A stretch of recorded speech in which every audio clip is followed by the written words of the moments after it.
Olá para você que está aqui conosco. Vão ficando por aí, gente. Agora a pauta vai esquentar, a gente vai trazer uma grande liderança política desse país, né, que tem uma trajetória política, um professor, né? Aqui hoje a gente tem três professores, né, três grandes educadores nesse programa. Sem mais delongas, eu quero chamar, né? Ó, então aqui nós estamos demarcando, começa nosso Fórum Sindical, um programa da revista Fórum em parceria com os sindicatos petroleiros Norte Fluminense. Hoje a gente vai tratar de educação. Boa noite para todo mundo que está chegando. Eu estou vendo que está chegando gente que não estava no programa do Lula. Vocês podem começar mais cedo, viu, galera que gosta do Fórum Sindical? Pode entrar mais cedo e ver já o Jornal da Fórum. Boa noite, Veranice. Boa noite, todo mundo está chegando. Então, nós vamos discutir educação, né? A gente não poderia passar o Fórum Sindical, um programa voltado para a classe trabalhadora, para discutir o mundo do trabalho, para discutir o que os trabalhadores brasileiros estão sofrendo nesse país de tanto retrocesso, trazer também exemplos de administrações que são dignas, né? Que foram eleitas democraticamente e estão, de fato, desenvolvendo um papel de gestão para o povo, né? Não para a família. Então, aliás, olha a minha camiseta de hoje, gente. Dá para ver? Eu hoje fiz uma camiseta especial, tá? Vocês estão vendo esse Brasil aqui, mas tem uma frase específica para ele. Então, a gente vai discutir Paulo Freire, a gente vai discutir combate ao analfabetismo, né? Paulo Freire, o intelectual, nosso patrono da educação, um dos maiores intelectuais brasileiros, né? A gente não conhece o Brasil sem conhecer Paulo Freire. E Paulo Freire nos dá tantos ensinamentos para a gente mudar esse estado de coisa que a gente está vivendo hoje. Por isso, a gente tem que parabenizar nosso entrevistado de hoje, porque ele está atendendo ao Plano Nacional de Educação, gente, do decênio de 2014, ainda da época do governo Dilma, para agora, 2024, ele pretende erradicar o analfabetismo em Belém. Então, sem mais delongas, na minha tela chegou nosso prefeito. Eba! E aí, Edmilson? Tá fechado o seu microfone? Abra-o. Desculpa. Obrigado aí pelo convite, muita honra, Maria Flor.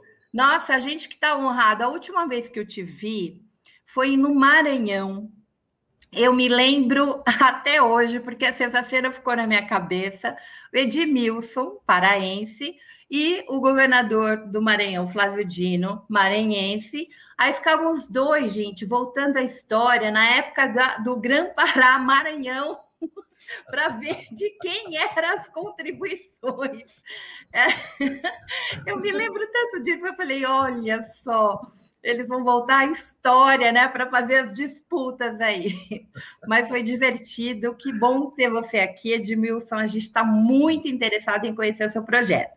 Para isso, eu convidei para dialogar com a gente o professor Daniel Cara.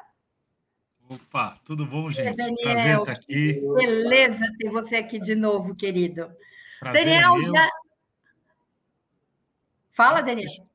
Não, prazer é meu, prazer estar com o Ed de novo aí. Estou muito feliz aí com a prefeitura do Ed e um prazer sempre estar contigo, Maria Flor. Muito obrigada. Daniel é prata da casa, né, gente? Professor da Faculdade de Educação da Universidade de São Paulo e do Comitê Diretivo da Campanha Nacional de Direito à Educação. E a gente vai chamar alguém muito freiriano, porque tinha que estar na sua conversa, Edmilson, porque ela é freiriana, assim, é uma militante e uma educadora e uma liderança sindical que nasceu freirianamente. Rosana Bertotti, cadê você, Rosane? Olá, oi, Edmilson, Daniel, que bom estar aqui com vocês nessa noite de quinta-feira. Eu estou aqui em São Paulo, esfriou um pouquinho aqui em São Paulo, né? Provavelmente em Belém deve estar um calor, né, Edmilson? E isso é bom, porque ao mesmo tempo que eu sempre digo assim, que às vezes a temperatura, eu gosto muito de falar da temperatura, porque a temperatura vai mudando conforme as regiões, conforme as pessoas, e assim também a nossa cultura, a nossa vida, o nosso aconchego o nosso processo formativo, né? Então, Fro, é uma alegria estar aqui com você nesse debate. Você que é uma grande educadora, uma grande liderança também, blogueira, e para mim é uma partilha gratificante estar aqui nessa noite de hoje. Prazer imenso. A Rosane Bertotti, para quem não sabe, eu duvido que não saibam, mas ela é secretária nacional de formação da CUT, né? A CUT que nasceu, gente, né, com os princípios de Paulo Freire na sua formação. Então, hoje ela tem grandes contribuições, porque a CUT fez um trabalho muito bonito nesse centenário, né, de celebração do Paulo Freire, discutindo as obras de Paulo Freire e o que ela nos inspira, como ela nos ensina nos nossos desafios sindicais, que foram as quartas freirianas. Edmilson, para a gente começar a conversa, eu quero recuperar o vídeo de domingo, porque foi de uma belezura, e quando a gente fala de Paulo Freire, a gente tem que falar de beleza, né? Esse país já está muito feio. Eu vou de novo mostrar minha camiseta para vocês. Ah! Muito bom. Eu falei assim, vou escolher essa camiseta hoje. Eu não achei a minha linda do Paulo Freire, então eu falei assim, eu vou fazer um protesto aqui, mas a gente vai começar com belezura. Guilherme, bota o vídeo de Belém neste domingo, onde está lançando, né, o projeto de alfabetização que vai usar, né, de toda a metodologia, de toda a inspiração da filosofia de Paulo Freire, porque Freire não criou só um método, né? Freire cria uma forma de cidadania, né, da gente alcançar a cidadania. Bota aí, Gui. Oi, Flor, tá subindo o vídeo, tá? Já coloco. Não está pronto ainda? Tá bom, então eu vou começar a conversa enquanto o Guilherme sobe com o Edmilson. Edmilson, eu sei que você está com tempo curto, a gente vai tentar ser papum aqui na nossa conversa. O Daniel sai às 19, né, Daniel? 19. Tem aula. Tenho aula. Só tem professor aqui. Edmilson, você foi eleito, né? É teu terceiro mandato em Belém, uma cidade que tem muitos problemas, tem muita desigualdade, né? Precisa, de fato, de uma gestão potente. E um terceiro mandato, ou seja, você é bastante reconhecido lá. Uma cidade que tem 1,5 milhão de habitantes, um orçamento de 3,7 hoje, passou no Congresso, na Comissão Especial, a PEC 32, a gente já tem a Emenda Constitucional 95, a gente está vivendo os piores anos de investimento na educação no país, depois de um avanço que a gente teve nos governos democráticos. E você está com uma meta de acabar com o analfabetismo em Belém, né? Seguir o Plano Nacional de Educação e erradicar até 2024. Eu queria saber se a educação é o seu projeto estratégico, né? Nessa gestão, é esse o seu projeto estratégico? Esse país que sofreu tantos retrocessos, está nesse contexto de imensa complexidade, né? A reestruturação do capital. Como é que você alfabetiza e, ao mesmo tempo, inclui esse trabalhador, né? Nesse cenário muito adverso e de bastante complexidade? Explica para nós aí. Poxa, Fro, mais uma vez, obrigado pelo convite. É uma honra participar deste debate pelo perfil dele, né? Porque fala-se aqui em organização dos trabalhadores e a referência é uma central que eu tenho a honra de ter participado da sua fundação, participado da sua direção, inclusive em termos do Pará, mas também nacionalmente falando, né? E aí, participar de uma reflexão acompanhado do Daniel Cara é uma honra grande, né? Rosane, você equilibra aqui, né? Para ficar meio a meio, né? Essa é uma preocupação que a gente tem que estar sempre presente na mente da gente, né? A presença das mulheres, né? Então, você faz um par aí com a Fro para que nós não hegemonizemos aqui em termos de imagem, apesar da nossa beleza, né, Daniel? Porque todo revolucionário é belo, né? Então, veja só, prioridades, sabe, Fro? Se a gente faz pesquisa, isso é uma tristeza como um educador, Quando eu vejo assim o Daniel com seus 40 anos, e eu estou com 64 e tenho mais de 44 como professor. Já alfabetizei crianças, adultos, em centros comunitários, né? Já fui professor de cursinho, de vestibular, supletivo, né? Sou professor universitário há 40 anos da Federal Rural da Amazônia. Enfim, para minha tristeza, durante a campanha, em nenhuma pesquisa apareceu assim, combater o analfabetismo. Então, por que passa a ser algo tão importante para o nosso governo? Exatamente para que nas próximas pesquisas, nas próximas eleições, a gente tenha gente com a consciência da importância da educação e da alfabetização na perspectiva da formação integral do ser humano. Uma educação emancipadora, libertadora. Esse é o nosso objetivo, né? É sintomático que numa sociedade capitalista e num país tão desigualmente estruturado de forma intencional, né, pelos agentes hegemônicos, que vão das corporações a vários, da maioria dos governos, com raríssimas exceções, né?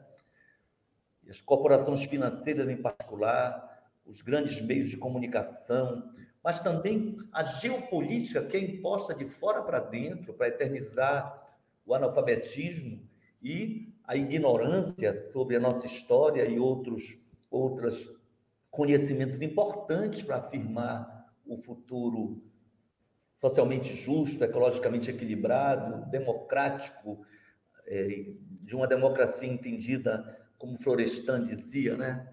Feita pelos de baixo, né? E como Paulo Freire, né? Exercitava a praxis mesmo, né?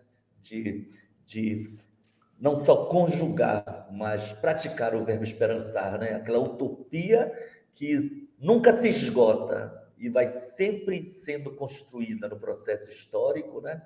Porque sonhos não se congelam, né? Então, nós vamos vencer o analfabetismo em Belém porque eu não consegui vencer meus 2 mandatos anteriores. Aí passou a ser uma questão de honra para mim como educador. Eu confesso que foi uma tristeza para mim, porque nós tínhamos todo um planejamento para zerar o analfabetismo em 2004.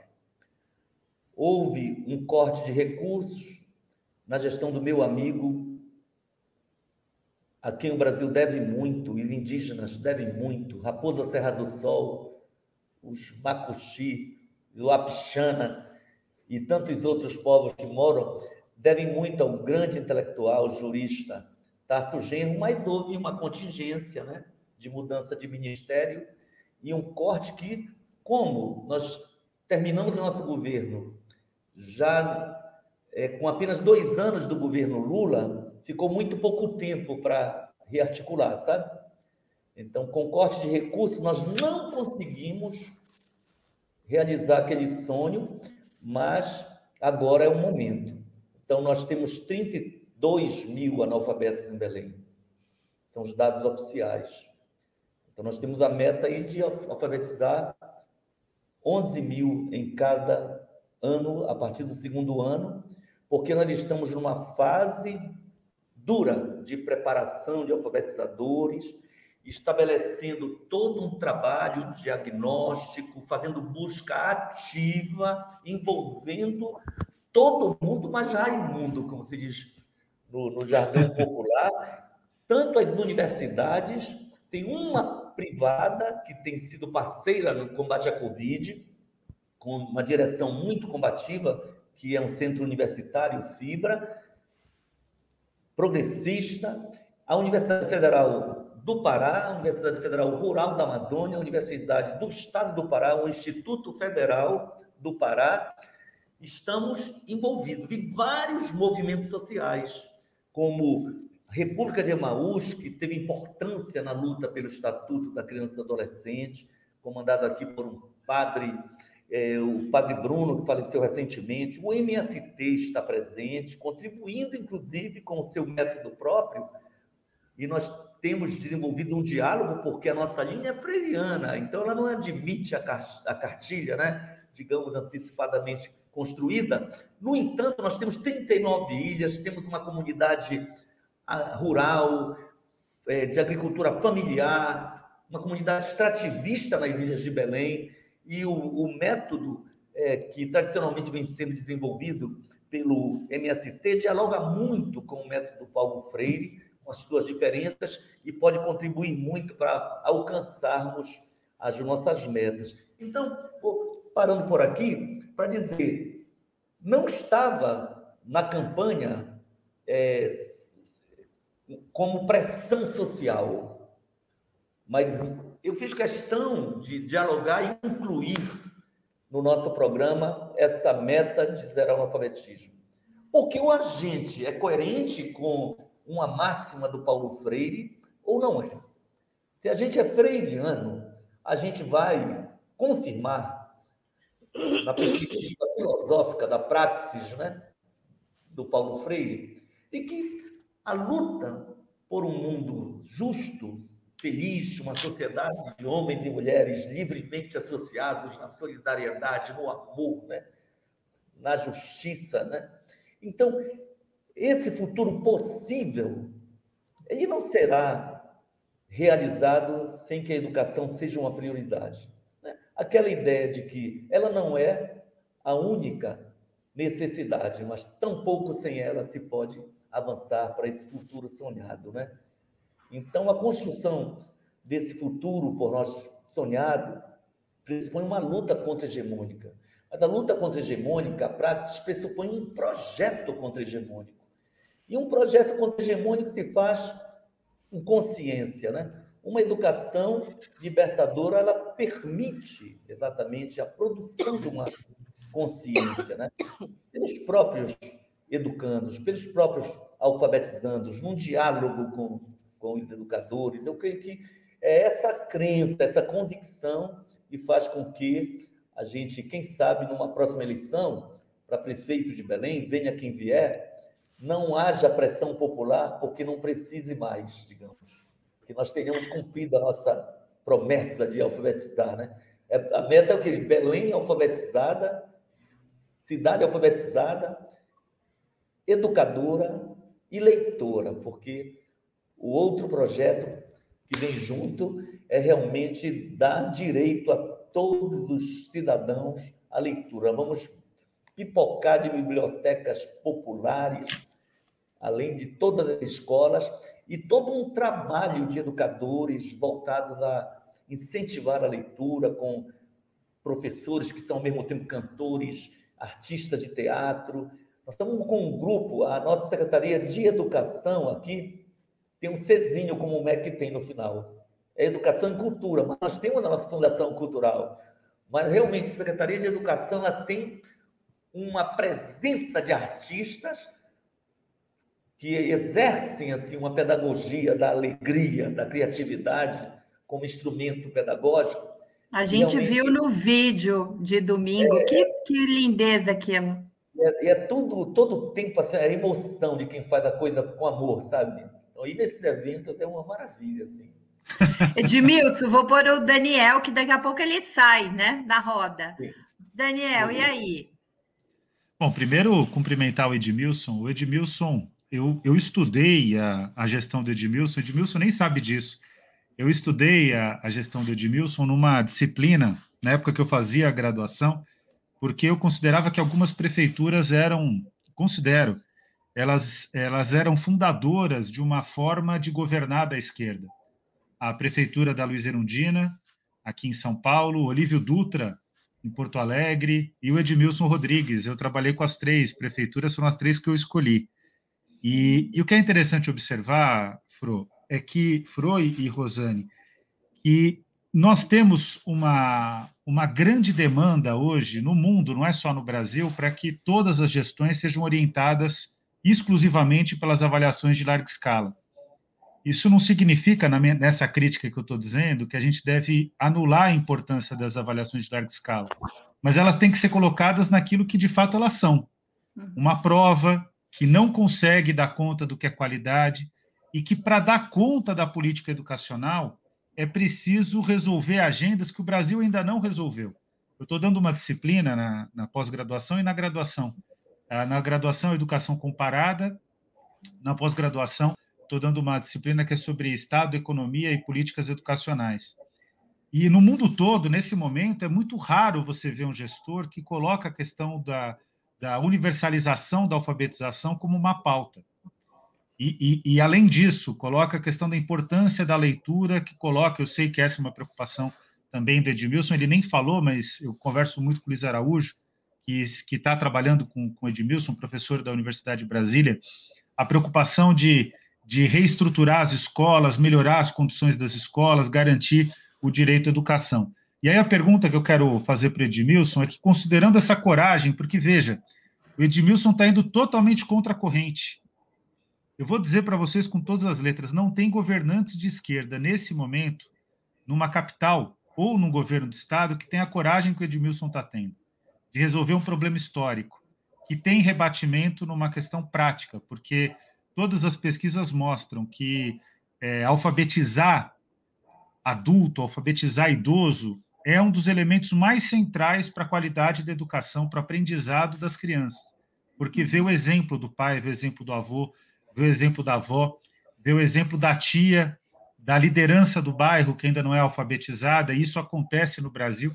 Então, eu queria perguntar para o Edmilson como que está sendo a relação com a imprensa, que normalmente compra uma agenda, que é a agenda da avaliação de larga escala, e, repito, eu não estou dizendo que ela não é necessária ou que ela não é importante, mas ela tem que ser colocada no tamanho que ela deve ter, e no tamanho que, inclusive, o mundo atribui a ela. Só no Brasil que é essa loucura de que tem que ter avaliação de larga escala à frente de tudo. E qual foi a decisão de utilizar essa intersecção entre o trabalho cubano, que é o que o MST desenvolveu ao longo da sua história, com o Paulo Freire? Então, essas são as duas questões. E, Edmilson, já vou te dizer, eu vou atualizar lá o meu trabalho e vou pegar agora também a sua prefeitura de agora. Também aceito sugestões de outras prefeituras de esquerda, assim como a do Edmilson, porque a gente tem que voltar a dizer, no passado era o modo petista de governar. O campo da educação, do campo da política ampliou, agora tem um modo de esquerda de governar. E o Brasil precisa conhecer esse modo de esquerda de governar, Maria Flor. Assim como Portugal com a geringonça avançou, a gente tem que mostrar a nossa cara aqui. O Edmilson é uma representação essencial dessa trajetória que a gente deve desenvolver para 2022 ser muito forte e retirar a presidência do Jair Messias Bolsonaro. Edmilson. Edmilson, só um pouquinho, complementando o que o André fala dessa febre da avaliação, tem uma outra coisa muito corajosa, que é elevar Paulo Freire ao lugar que ele deve, né? De patrono da educação. Num momento onde o fascismo escolheu Paulo Freire para criminalizar. Uma das resistências que a gente está fazendo no nosso campo é mostrar quem é Paulo Freire, celebrar Paulo Freire, ler Paulo Freire. Pois é, eu ganhei mas estão pintando, não me entregaram para esse programa, viu, Marcelo? Eu estou bravo com você, cadê o meu presente? Eu estou fazendo o centenário de Paulo Freire sem o meu Paulo Freire. Pai Edmilson. É isso, acho que governar só faz sentido se a gente está disposto a contribuir na produção de um projeto contra-hegemônico, né? Porque a intencionalidade da ação, ela tem um significado estratégico. Se a gente não quer mudar estruturalmente, aí toda covardia ganha justificativa. É tipo assim, tem uma festa da Chiquita bacana aqui, que é na madrugada do Círio de Nazaré. Ela termina às 3 da madrugada e às 6 da manhã a maior festa católica do país sai. Os bispos odeiam, claro. Um prefeito não vai para uma festa dessa. E eu não sou LGBT, aliás, sou o mais, né? Mas eu faço questão de ir. Eu já fui premiado com o Veado de Ouro 2 vezes. Mas como na esquerda também as pessoas sabem que comunicação é algo importante e imagem é importante, né?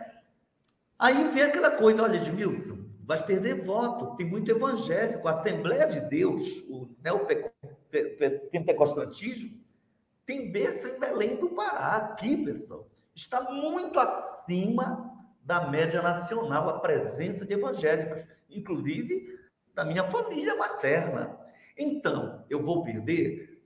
Aí a gente pode perder, mas se for para não contribuir na luta contra a opressão, que abate vidas, que destrói dignidades de milhares de gays, lésbicas, mulheres, homens trans, então para que eu sou eleito prefeito?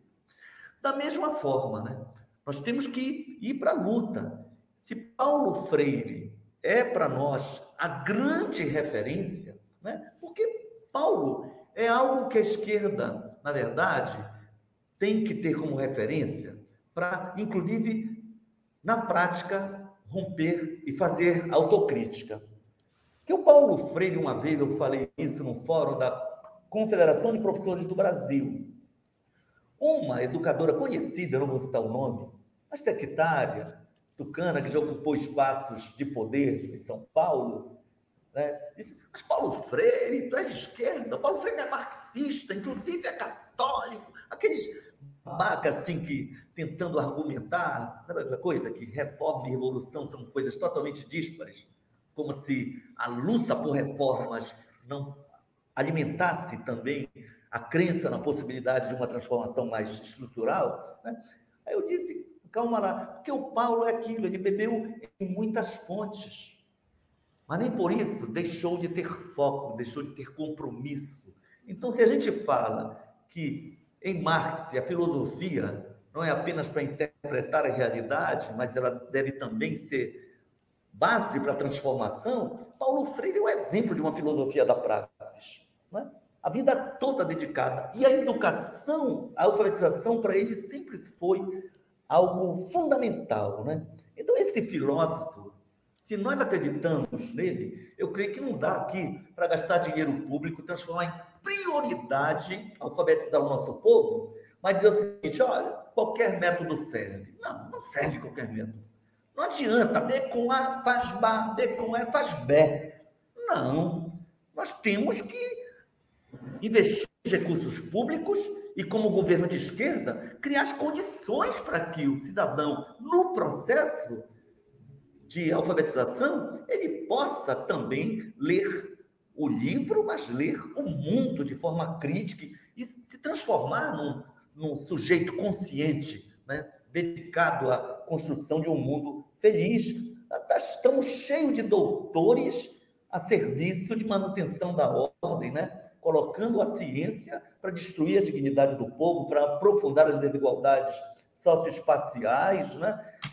Quantos doutores legitimando o uso da cloroquina, né? E agora sendo denunciados, quantas barbáries feitas por gente escolarizada. Então, nós precisamos realmente ter compromisso com uma pedagogia transformadora. O MST é uma instituição legitimada na luta social, né? Reconhecida internacionalmente, e esteve presente na nossa campanha de forma muito, muito forte, né? Eles reivindicam ter uma participação. E nós, então, depois de um bom debate, dissemos, olha, há diferenças no método, mas também não há como negar que Cuba é um exemplo para o mundo de como uma revolução pode alfabetizar o seu povo, inclusive formando alfabetizadores muito jovens e que se envolveram no processo de alfabetização como tarefa revolucionária mesmo, né? E o que é bonito em Cuba é o registro dessa história. Eu conheci o Museu da Alfabetização e a pessoa que me acompanhava viu o seu nome como alfabetizadora aos 16 anos, a permissão dos pais para que ela assumisse aquela tarefa. Os alunos dela, os alfabetizados por ela, com o nome completo. Que país compromissado com a memória, com a história. Então, esse exemplo tem que ser seguido. A Venezuela e a Bolívia conseguiram, a Bolívia, inclusive, alfabetizou em Quechua, Yamará, Guarani e Espanhol. O método funciona. E e pode funcionar numa perspectiva crítica, como já foi demonstrado em alguns países. E nós temos uma população de ilhéus importantes, mesmo sendo uma metrópole, é incrustada na floresta, e, portanto, a 5 minutos de Belém, você chega no Combu, atravessa o rio, e de lá você traz o cacau, o açaí, a produção da farinha. Por quê? Porque as comunidades não se assumem mais indígenas, mas na prática são. Então, todos remanescentes de Tupinambás. Então, e tem uma cultura extrativista e agrícola forte. O método pode funcionar, porque a nossa meta também vai ser assim, por bairros, por ilhas, começar a colocar aqueles outdoors assim, território livre do analfabetismo, cidade, ilha de Mosqueiro alfabetizada, educadora, leitora, e vamos fincando as bandeiras, né, do fim do analfabetismo, nesse esforço aí, que vai ser intenso, mas vai ser vitorioso. Eu não sei, aí nós enfrentando assim, cara, eu acabei me desviando um pouco, nós, nesse período daqui de preparação, como nós estávamos na pandemia, envolvemos os educadores num processo muito intenso de debate sobre qual é o nosso projeto político e pedagógico. Nós tínhamos o que chamavam de escola cabana. Então, é manter aquelas orientações do ponto de vista da formação da criançada. Qual é a orientação metodológica? Qual é o esforço para implantar a escola de tempo integral? Que projeto político-pedagógico efetivamente deve se expressar como praxis pedagógica do governo de esquerda, no que diz respeito à avaliação, na organização em ciclos, que, aliás, a experiência da Irundina foi inovadora nesse sentido. A direita vai dizer, estão querendo aprovar crianças que não têm nenhuma condição de passar para o ano seguinte. E nós vamos fazer o contraponto, mostrando que não é reprovando o que se faz, não é impondo insucesso que uma criança vai se desenvolver e que não tem sentido, pedagogicamente, criar uma crise psicológica, um sentimento de impotência da criança, de insucesso numa criança, num adolescente, se você pode processualmente avaliar a criança e investir num reforço para e passo, ao invés de deixar com que ela veja o insucesso somente no final do ano, desse processo de avaliação tradicional aí, que coloca as crianças num estado emocional que precariza o seu equilíbrio emocional, né? Então, são grandes desafios. E bacana, assim, porque se discutiu esse projeto coletivamente, envolvendo milhares de trabalhadores em educação, a própria comunidade, já parte dos pais, de alunos, apesar de nós não estarmos em atividade presencial, iniciamos somente há em torno de um mês, né? Presencialmente, porque nós queríamos que todos os trabalhadores de educação estivessem vacinados e queríamos que uma parte dos adolescentes estivessem. Então, agora estamos já com os 17 anos, espero que dentro de 3 semanas nós tenhamos de 12 aos 16 anos todos as crianças e adolescentes vacinados, né? Não somos uma Cuba, infelizmente, não tem vacina chegando assim tão facilmente, porque em Cuba já se iniciou de 2 aos 11 anos, né? Vacinar, portanto, as crianças estão sendo vacinadas num país pobre, mas que tem compromisso com a vida do seu povo, né? Então, essa é uma questão. Eu acho que já respondi um pouco, assim, o porquê nós achamos que a secretaria comandou esse debate e achou que era possível conciliar a linha predominantemente freiriana, no sentido mais, digamos assim, autêntico do termo, né? Mas que o método baseado numa cartilha, mas que está na linha do pensamento crítico, também poderia ser utilizado. Nesse sentido, nós podemos, é isso? O método MSP, que é inspirado no Si yo puedo. Si yo puedo. Sim. Ele será usado também por nós.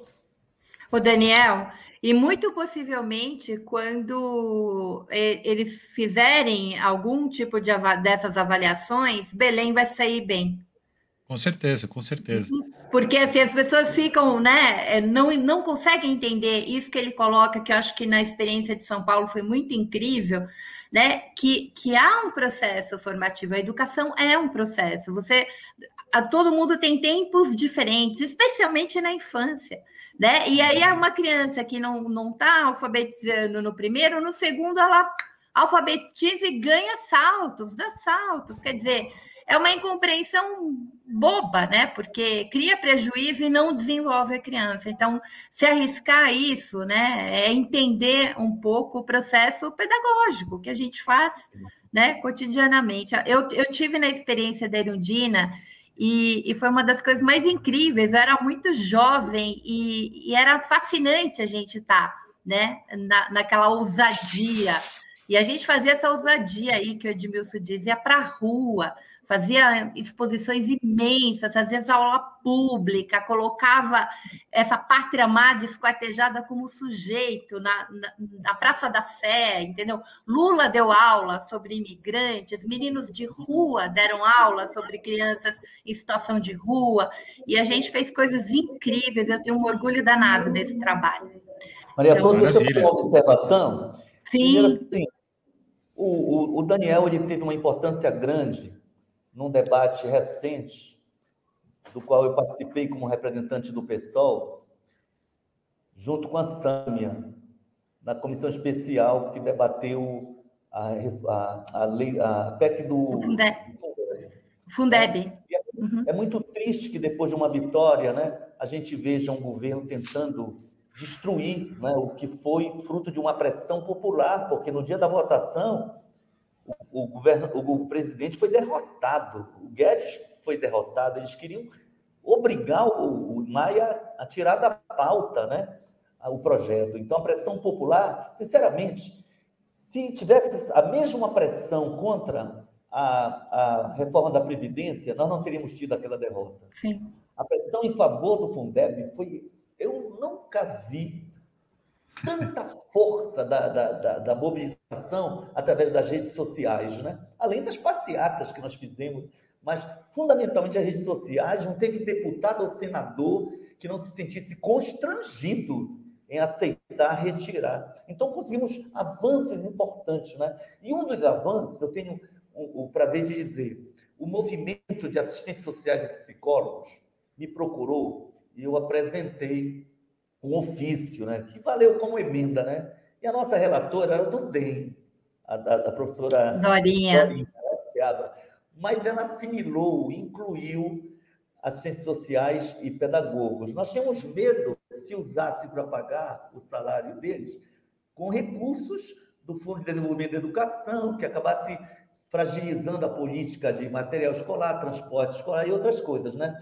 Mas foi muito importante ter incluído e depois ter avançado para até 70% do uso dos recursos para a remuneração dos trabalhadores. Eu quero informar para vocês, montamos uma equipe, fizemos um PSS, já contratamos vários assistentes sociais e psicólogos, já temos uma política para envolver esses profissionais no processo pedagógico e já estamos com os editais para um concurso público que vai incluir psicólogos, assistentes sociais, além, naturalmente, de professores licenciados, pedagogos. Vai ser agora em outubro, né, o concurso. Olha só.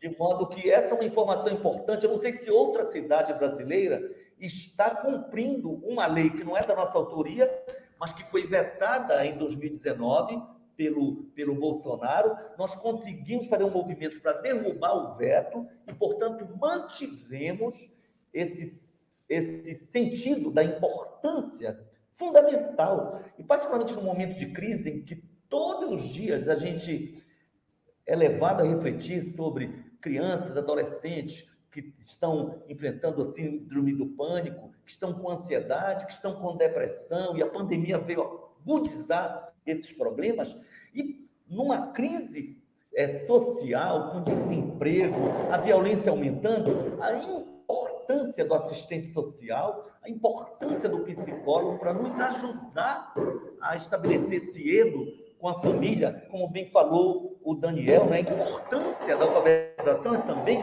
porque aquele vovô, aquela mamãe que cria coragem para romper com o analfabetismo, ela vai servir de exemplo para a garotada, né?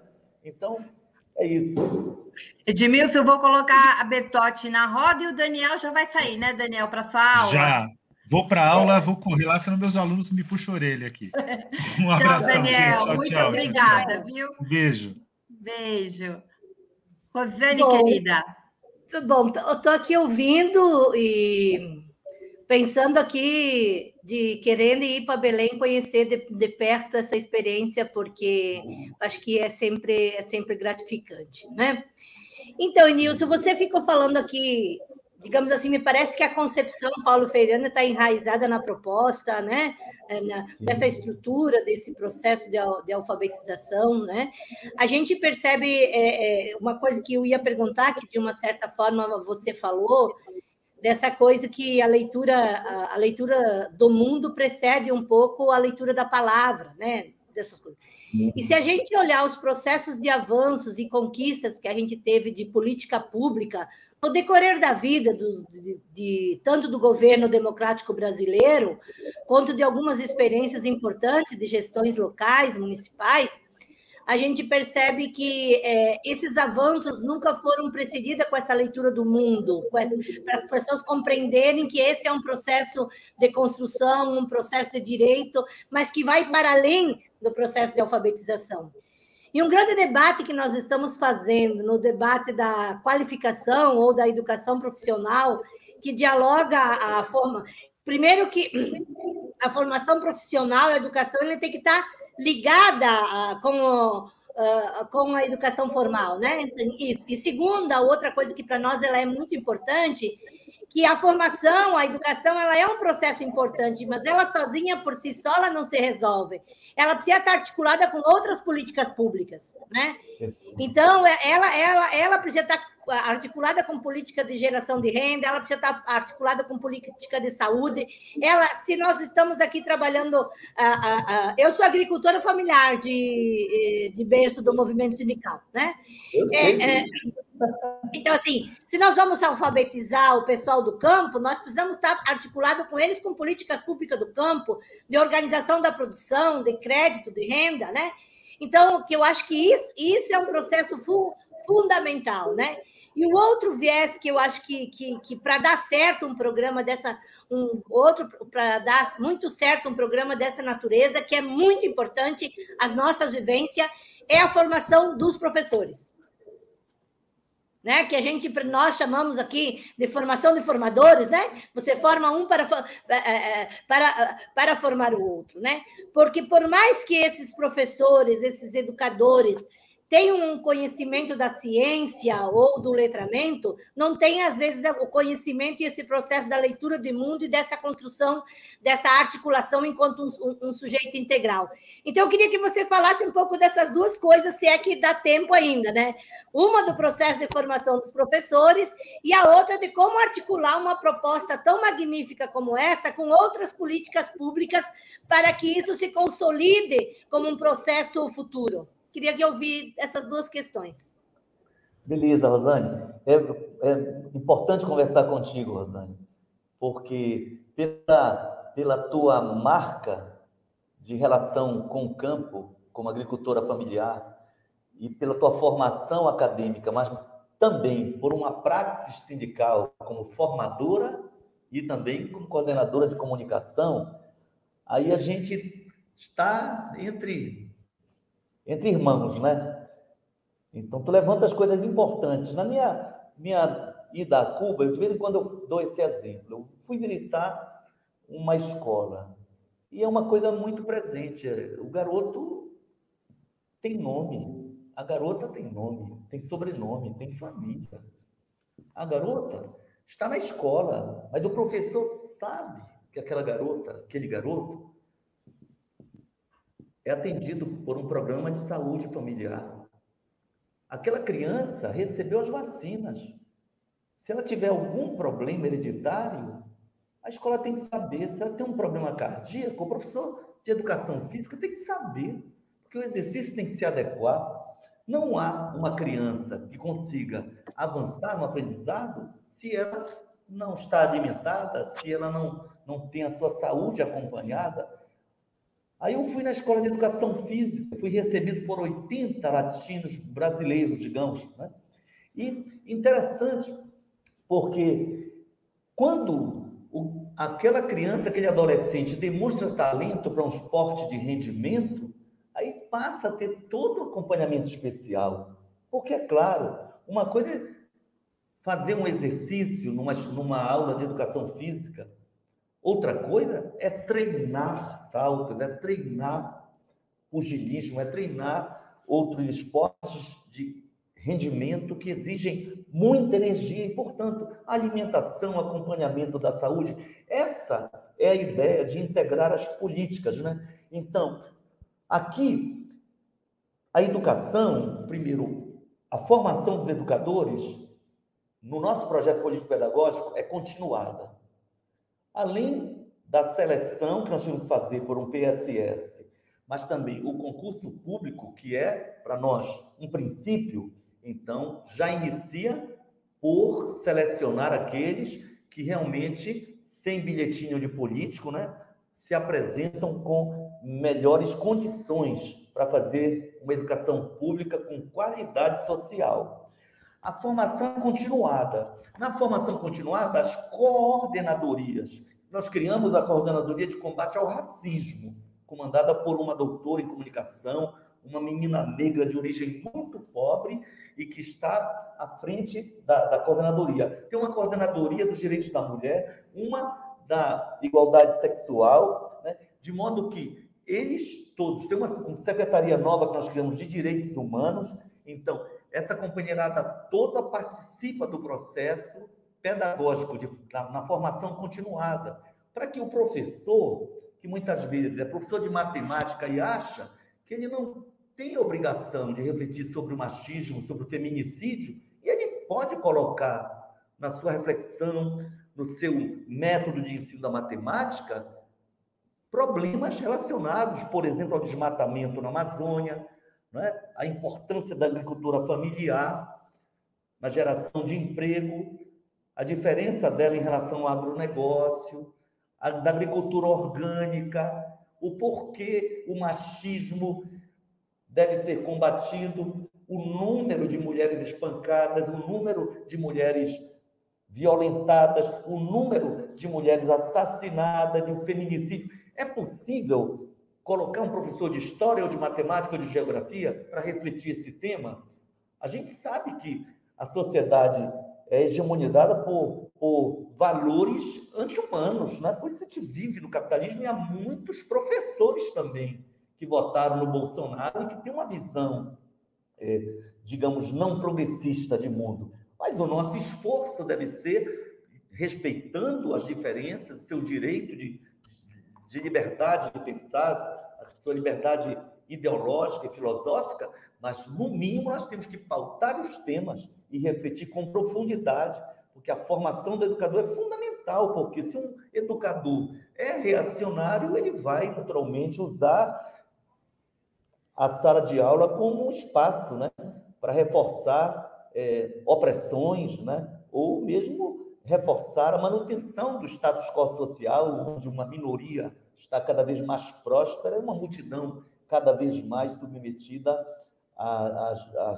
às perversidades do sistema, né? Então, a formação continuada é um compromisso nosso, e a relação com os vários segmentos é de fundamental importância. Sobre a questão da agricultura, somos uma metrópole com 1,5 milhão de habitantes, a região metropolitana com mais de 2,5 milhões de habitantes, em sendo a Amazônia, né? Mas ainda assim, somos uma região muito urbanizada.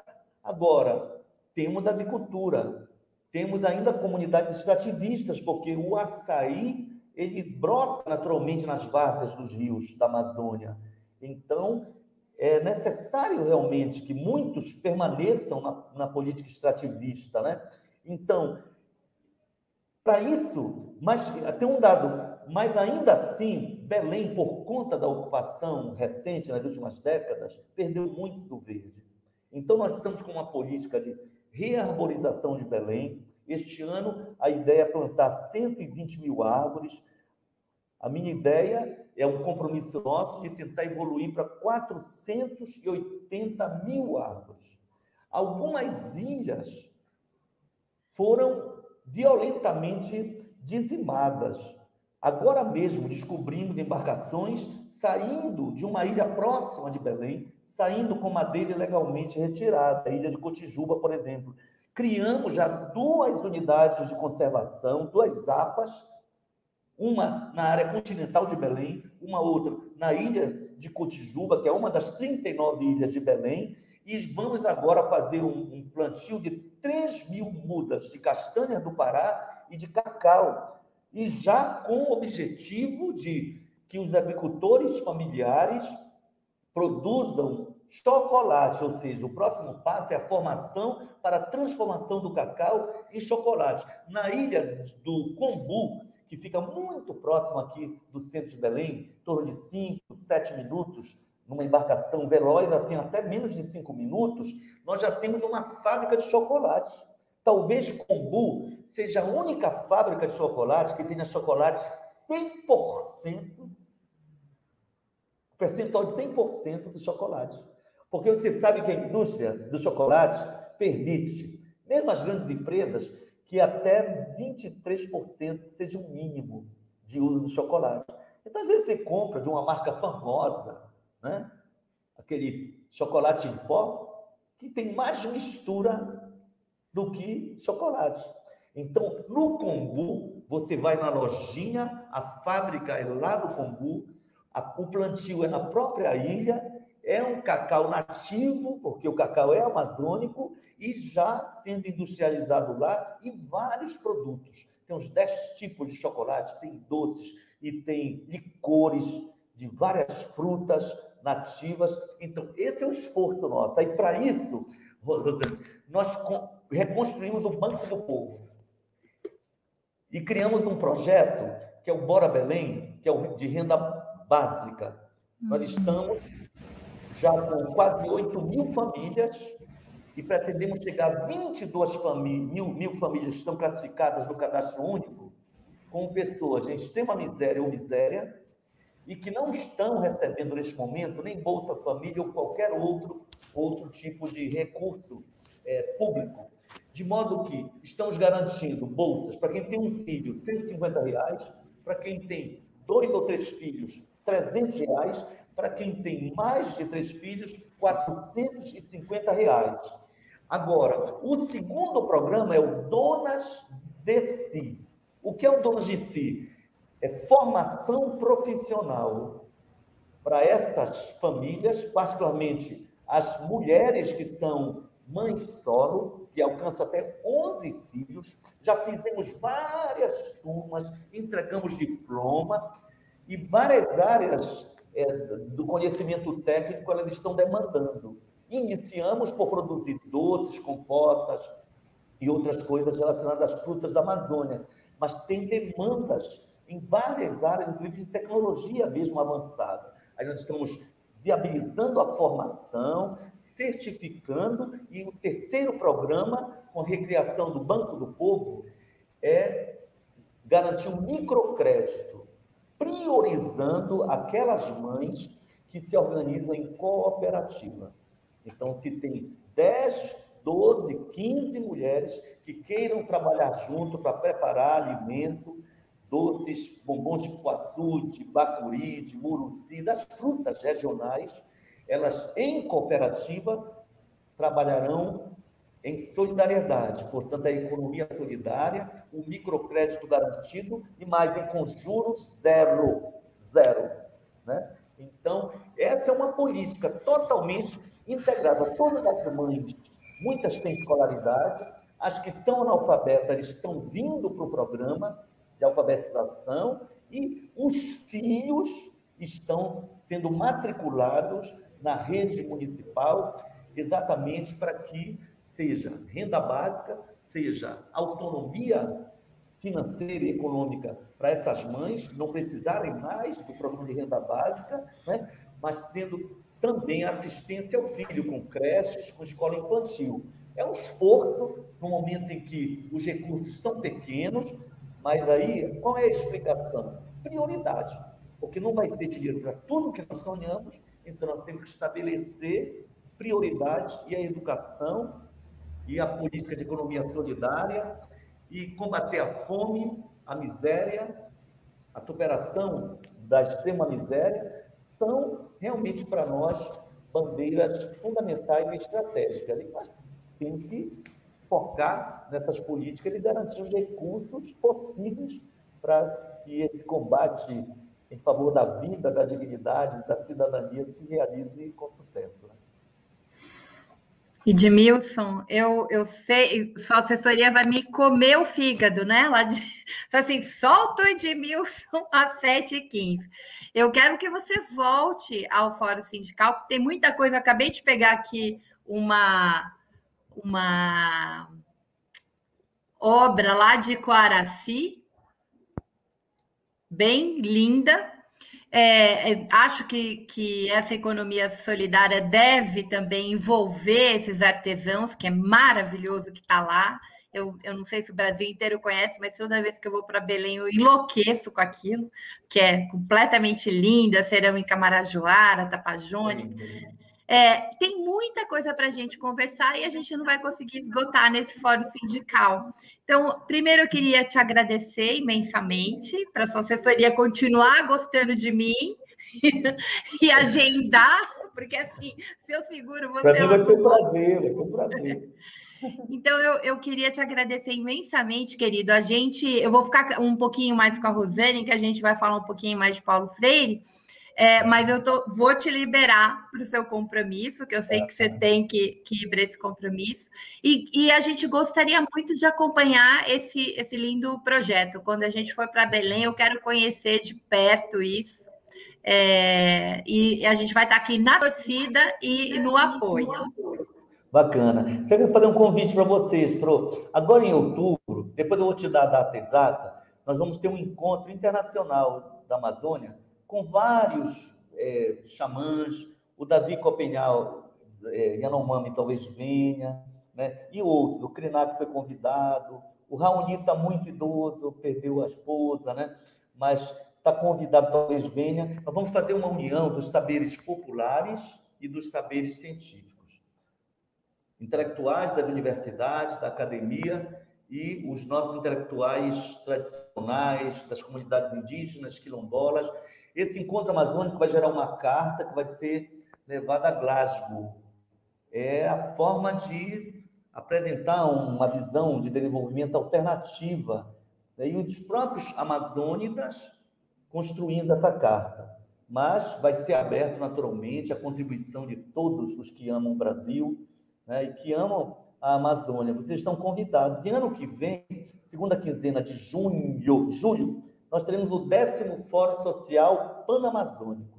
Os 9 estados da Amazônia Legal brasileira, os 9 países da Panamazônia presentes em Belém e convidados do mundo inteiro, né, para fazer uma retomada dessa luta popular, né, e da elaboração coletiva desse projeto de futuro. Olha, muito obrigado. Teria tanta coisa para conversar e nós vamos ter oportunidade, né? Só para te dizer uma coisa muito importante que eu sei que a Rosane vai gostar. Além da agricultura urbana, com a política de agricultura de quintais, criação de peixes nos quintais, tudo isso é política de Estado que nós estamos já desenvolvendo, né? Junto com as universidades. Mas tem uma coisa bacana que, Fro, tu falaste, as nossas escolas de tempo integral, elas não massacrarão o aluno, terão reforço de matemática, história, é claro, mas o tempo será ocupado com os mestres dos saberes e fazeres. Agora mesmo, a nossa PSS selecionou 160 mestres da área do artesanato, da música, da dança. Além dos professores graduados que estão na rede, nós vamos ter o saber tradicional, o saber popular valorizado como integrantes do nosso esforço de educação popular. Obrigado, tá? Parabéns. Você também, Edmilson. E parabéns pela condução da Covid, viu? Eu estava vendo os dados, assim, semanas inteiras sem nenhum óbito. Incrível, incrível fazer isso nesse país onde nem vacina os gestores estão conseguindo. Parabéns. Obrigado, muito obrigado. Rosânia, muito obrigado. Valeu, prazer. Tchau, Edmilson. Tchau. Rosane Bertotti. Vamos encerrar. Diga, dona Fro. Vamos encerrar aqui com o Paulo Freire. Eu queria que você falasse um pouquinho. Primeiro, assim, CUT 38 anos, nascida, né, nos princípios de Paulo Freire. Você coordena essa secretaria tão importante para a organização e mobilização. Conta um pouquinho para o pessoal como é que foi esse centenário, o que a gente tem pela frente ainda. E a gente encerra depois a sua fala, viu, Guilherme? Fica preparado para a gente mostrar o vídeo de domingo, que foi tão bonito. A gente encerra com o vídeo de domingo em Belém, quando se lançou o projeto de analfabetismo zero. Então, falar de Paulo Freire, não tem como falar da CUT sem falar de Paulo Freire, né? Eu acho que Paulo Freire foi um dos pensadores da própria organização dos trabalhadores. Ele é um intelectual orgânico da classe trabalhadora, né? Então, ele ajudou a formular a proposta de ter uma central sindical e de compreender na sua essência, na sua forma, a importância que tem a formação, seja ela enquanto uma educação formal no espaço da escola, do letramento, prevendo a leitura do mundo antes da leitura da palavra, seja ela de um processo de uma formação política, né? Pelo despertar dessa coisa da consciência de classe, né? Paulo Freire, então, para nós, Paulo Freire, ele é o educador da classe trabalhadora, ele permeia as linhas, digamos assim, grande parte das letras da formação, digamos assim, nós poderíamos dizer que foram emprestadas pelo Paulo Freire, né? As letras que constituíram a política nacional de formação beberam da vida e do ensinamento e da proposta de Paulo Freire. Então, para nós, estar celebrando o Paulo Freire nesse momento também é um pouco celebrar a CUT, é celebrar a história dos trabalhadores, é celebrar novos conhecimentos, apontar novas esperanças. Isso é celebrar Paulo Freire, né? E reler Paulo Freire, como nós fizemos nas quartas-feiras freirianas, de norte a sul do Brasil, viajando pelas nossas escolas, compreender que a realidade do norte, ela é diferente da nordeste e sul, com suas diversidades, com suas grandezas, com seus conhecimentos, trazer à tona a nossa diversidade enquanto classe trabalhadora e o desafio que está posto para você ser uma central sindical hoje, né? Uhum. Com novas formas de relação de trabalho, muitos trabalhos precarizados, né? E compreender que a luta do mundo do trabalho, ela se dá, por um lado, na relação capital e trabalho, desse papel mais da organização da classe operária, mas assim como Paulo Freire dizia, não adianta você organizar ou não adianta você aprender a ler se você não tiver uma compreensão de onde está localizada essa organização, essa luta. Então, ter essa compreensão da leitura do mundo do Brasil que nós estamos vivendo e das condições que nós estamos vivendo, né? E numa semana onde a gente se alegra da celebração do Paulo Freire no domingo, se alegra com esta bonita história de Belém e fica com vergonha da participação do Brasil na Assembleia da ONU, porque é vergonhoso, essa sua camisa diz isso assim, é vergonhoso, né? Porque é muito mais aqui de uma questão de política partidária, é uma questão de desprezo ao Brasil, o brasileiro, a riqueza que o Brasil tem, seja ela econômica, seja ela educacional, da sua diversidade, do seu turismo, do povo brasileiro. É envergonhar o povo brasileiro isso, sabe? Então, eu acho que isso é muito triste, né? Então, como que, para ir terminando, digamos assim, porque a gente vai puxando um fio, a gente desenrola muitos deles, né? Eu acho que Paulo Freire nos diz o seguinte, tem essas dificuldades todas, mas tem a boniteza. Tem a boniteza, tem a esperança. Então, acho que essa proposta de Belém é a boniteza, a luta dos trabalhadores é a boniteza, a organização que vem em cada espaço, é a boniteza. Então, acho que nós, enquanto nosso jeito freiriano, temos que digamos assim, nos aproximar dessas bonitezas e na amorosidade de Paulo Freire continuar a esperançar, fazendo a leitura da palavra e a leitura do mundo, para que a gente possa conseguir ir fazendo as transformações. Então, acho que é já isso, e é uma alegria poder partilhar aqui com vocês, e dizer também que, para terminar, a Fro também é nossa educadora da nossa rede, além de estar aqui nessa condução aqui da liderança do Fórum Sindical, é uma educadora da rede. Então, e é uma alegria para nós ter educadores como a Fro e como todos os nossos educadores que a gente tem na rede, mas aqui nesse momento especial, agradecer o seu trabalho, a sua contribuição para a luta da classe trabalhadora, para a luta da CUT e estar conosco na nossa equipe nacional de formação. Obrigada, Rosane. É uma honra trabalhar junto com você, fazendo o que eu gosto e que eu acho que é bastante necessário. Para todo mundo que nos assistiu, nosso grande boa noite, nosso grande esperançar, né? Esse país é muito mais que Bolsonaro, é muito mais que essa corja horrorosa que nos envergonha. Vocês viram aí um prefeito incrível, uma liderança como a Rosane Bertotti, agricultora familiar, tocando, né, regendo aí, junto com a Rede Nacional de Formação da CUT, a educação popular da maior central do país, da maior central da América Latina, e viram a beleza, né, de um professor da Universidade de São Paulo, um ativista incrível, grande responsável aí na organização da luta pelo Fundeb. Para encerrar, e dando já boa noite a vocês, boa noite a Rosane, vou pedir para o Gui terminar com um vídeo do que ocorreu em Belém no dia 19 de setembro. Eu não vou para Pernambuco, na terra de Paulo Freire, eu vou para Belém, porque o nosso entrevistado hoje é de Belém, mas é de uma belezura. Por quê? Porque ele lança, né, o Analfabetismo Zero, Belém, uma cidade educadora, alfabetizadora, no domingo, no aniversário de Paulo Freire, quando Paulo Freire, o nascimento de Paulo Freire, quando Paulo Freire completaria, se tivesse vivo, 100 anos. Gui, bota para a gente aí para encerrar o Fórum Sindical. Boa noite a todos. Boa noite, Rosane Bertotti, querida companheira e amiga. Estar aqui no centenário dele é um movimento mesmo de luta por uma educação mais popular.